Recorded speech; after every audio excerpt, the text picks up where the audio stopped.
iya kita makaron para sa espesyal nga panayam nga magatutok sa kalagahan at pagsampit sa tanan para sa pagbago at kalibutan. Mga kasimanwa, musyongon, mamatit, ag magtanawon kita sa atong programa. Science Talks! Adlaw, Domingo. Ako gali si Von Aquino. Ag ako man, si Crystal Manayaw.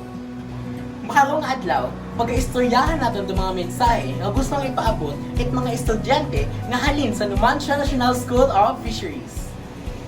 Magiging kaagbay naton sanday, Kevin Bautista, Hannah Tuazon, ag Wayne Perez, mga estudyante sa ika-11 nga dagon. Kilaga saan ang mga naobra sa pagpakalat at advokasya ag plano na magpabago bukod niyang sa atong sarili kundi sa kalibutan.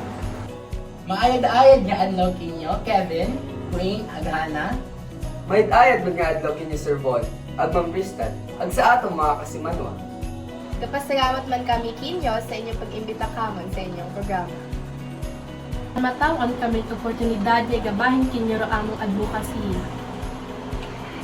Kevin, paano mo nakikita o kahalagahan at pag-ikayat para sa pagbago at kalibutan? Para kakon, importante nito pang hihikayat sa pagbago, kinahanglan naton magpakatiga, mag-isip itiba, magbahinit atong mga ideya, ag hikayaton no iba nga mag-iba sa atong handong. Saan kita dapat mag-umpisa sa pagsabit? Ang pinaka-importante nga bagay nga pag-umpisa sa atong sarili. Hindi natin mabagburo kalibutan kung hindi natin pag-umpisahan ng pagbago sa atong sarili. Kinahanglan naton magkaangkon at disiplina, ag may aksyon, ag may influensyahan naton ng iba.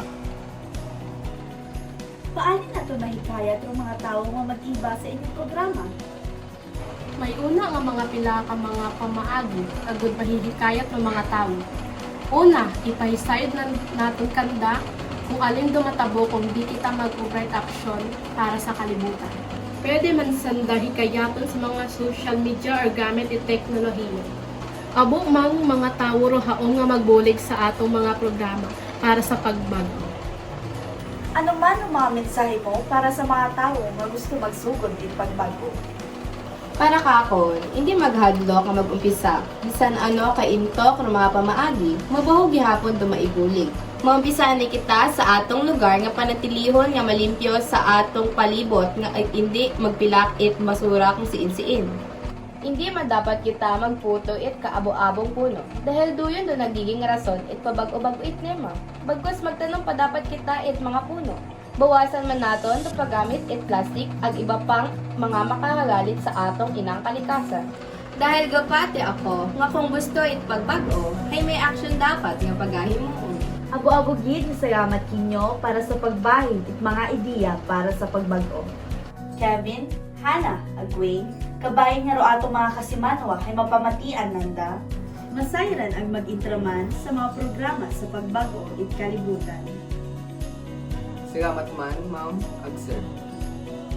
Mga kasimanwa sa uman, Simon Talks! Nagabilin kinyo at katagang, kaumpisa ng pagbago sa sarili.